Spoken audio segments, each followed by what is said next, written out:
Hello, welcome to Looking Up. Today, I want to go over the topic of dealing with discouragement. Discouragement is one of those things that we all will come across at some point in our life, and it's challenging at times to handle because it can weigh down on you so much. It can take you from being high to just being so low. You're down, you're lost, you don't know what to do, you don't know how to go about things, but don't lose hope. Don't lose hope. I want to talk on discouragement because one of the things that I've come to learn from my own personal experiences, and just permit me, I have two accents, so I switched between American and Nigerian, so thank you in advance. But discouragement is one of those things that um, we can address through one important thing: perspective. See, I love this thing I've come to learn in about life is that our lives are shaped by our perspective. The way we see things is going to affect our approach. One analogy I like to give is a skyscraper. It's majestic, it's beautiful, it's still a human marvel. It's just beyond imagination that we can build, you know, we can build things that rise up to the clouds. But here's the thing: you can have a master architect, you can have a master builder, you can have the greatest construction crew. Everybody's geared up, you can have the best equipment. But if nobody believes that it's going to work, it's not going to work because the kind of effort it takes, the kind of diligence, persistent planning, follow up, all that, it takes people who believe in the project for it to work. And this is where you deal with the issue when it comes to discouragement. Discouragement is when like you struggle. It's like, you've been trying at something or you've been putting effort and then things aren't going the way you want it to. Whether it's at work, school, job, whether it's a project you started, you're really passionate about, it's your hobby, you're trying to get better at a skill.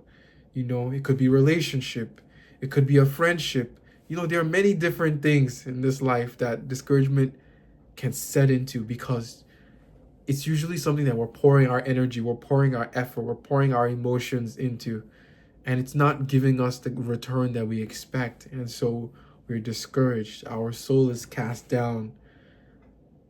But we can't lose hope. Shift your perspective. That's not to take away from the fact that you feel discouraged, please.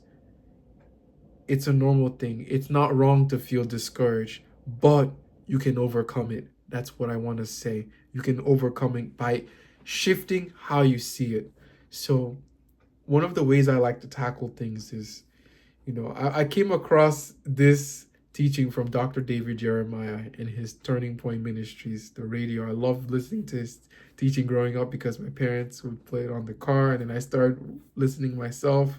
I got the app, and it's a real blessing. And one of the important things he said is that he was teaching on, I believe he was teaching on this subject of discouragement, but he said that, see, problems can be big, but problems, when you put things in perspective of God, all of a sudden the problems shrink.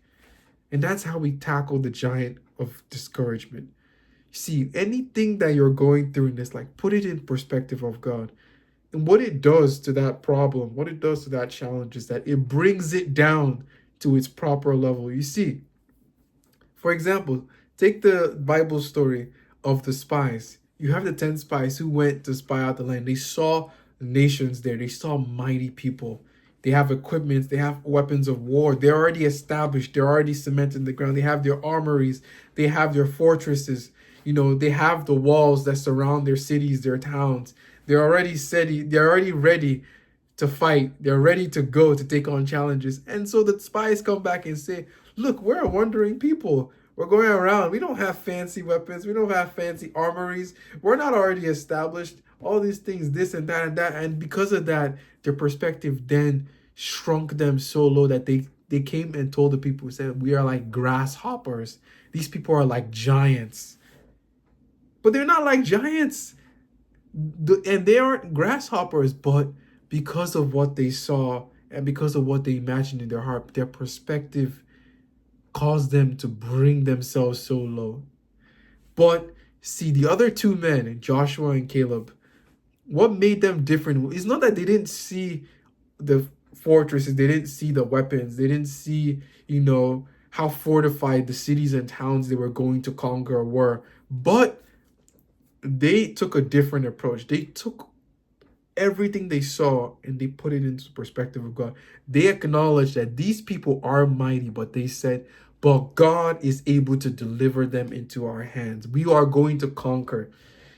And that's the thing you have to, you know, it's not something that you can that happens subconsciously. It's not something that happens instinctively. You have to, on your own choice, willingly, intentionally determine this thing is something that I'm going to put into perspective of God. This is something that isn't bigger than me. It's not bigger than God. I know God is able to deliver me from this thing. There was a story of David in the Bible where after going out, I think they went to fight a battle. They came back to their camp and everything was gone, deserted. Somebody had came in. The enemy had come in, stolen their stuff, took their wives and their children. The people were brought low. In fact, the men even wanted to stone David. They were like, "This is our leader. What did you do? We are coming. Our wives, our children are gone." The people were mad, and rightfully so, because they went out on an excursion. They come back, everything is gone. How will you feel? It's discouraging as the leader, as David. Like, imagine the kind of pressure that you feel.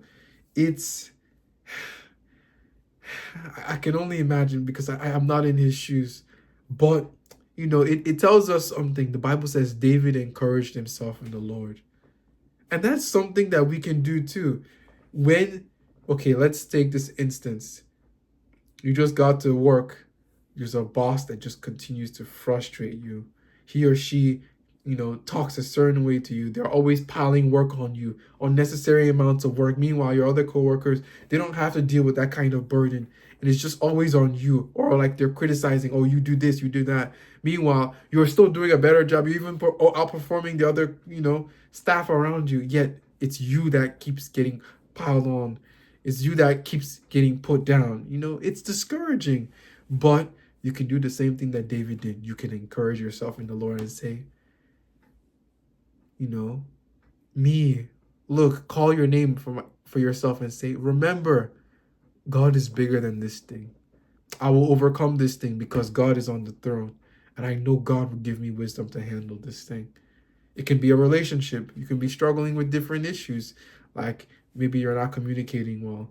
Maybe you're just a lack of understanding. Maybe someone is doing something that continues to frustrate you. Or you're doing something that continues to frustrate them and you don't know how to approach. But then you can be discouraged. You can be cast down. You can, wander in your mind. But it doesn't help. What you can do is instead go, this thing is not bigger than God. I know God will help me.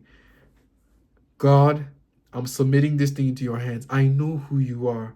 I know that you're bigger, you're greater than this thing.